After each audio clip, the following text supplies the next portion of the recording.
We will take the last question. My name is Tawfiq Alam from Kolkata, India. I am a student. I read that in Surah Taha, chapter number 20, verse number 55, it is described that human being is created from soil. But in Surah Anbiya, chapter number 21, verse number 30, it is described that everything which has life is created from water.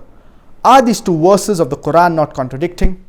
The verse of the glorious Qur'an that you quoted from Surah Taha, chapter number 20, verse number 55, it says that we have created you from the soil and unto the soil you will return, referring to the human beings, that the human beings, they have been created from soil. Another verse in the glorious Qur'an, it says in Surah Anbiya chapter number 21 verse number 30, وَجَعَلْنَا مِنَ الْمَاءِ كُلَّ شَيْءٍ حَيٍّ أَفَلَا يُؤْمِنُونَ, and we have created every living thing from water. So are these verses of the glorious Qur'an not contradicting? And another place in the glorious Qur'an, Allah subhanahu wa ta'ala says in Surah Furqan chapter number 25 verse number 54, that Allah subhanahu wa ta'ala has created the human beings from water. These two verses, they are not contradicting.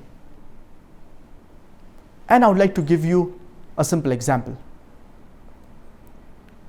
If I say that tea, it is made from water, and later on I say that tea, it is made from tea leaves, it is not a contradiction, because tea is made from water and tea is also made from tea leaves. It is not a contradiction, but rather it is a contradistinction. Similarly, the human beings, they are made from water as well as from soil. So it is not a contradiction, but rather it is a contradistinction. That human beings, they are made from water as well as from soil. They are made from both these components. And Allah subhanahu wa ta'ala says in the glorious Quran, so in Nisa chapter number 4 verse number 82, أَفَلَا يَتَدَبَّرُونَ الْقُرْآنَ وَلَوْ كَانَ مِنْ عِنْدِ غَيْرِ اللَّهِ لَوَجَدُوا فِي اخْتِلَافًا كَثِيرًا. Do they not consider the Quran with care? Had it been from anyone besides Allah, they would have found in it numerous contradictions. So the glorious Quran, it is free from errors, it is free from contradictions. And Allah subhanahu wa ta'ala says in Surah Hijr chapter number 15 verse number 9, إِنَّا نَحْنُ نَزَّلْنَا الذِّكْرَ وَإِنَّا لَهُ لَحَافِظُونَ. And it is we who have revealed the Quran, and it is we who will guard it from corruption.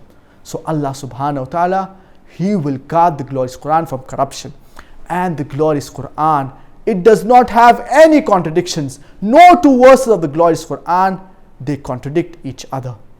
This is the miracle of the glorious Quran. It is the word of Allah subhanahu wa ta'ala. It is free from errors. It is free from contradictions. So this was the time that we had today. Inshallah, the remaining part of the session will be continued by my father. I would like to end this session. Wa akhiru da'wana and alhamdulillahi rabbil alameen.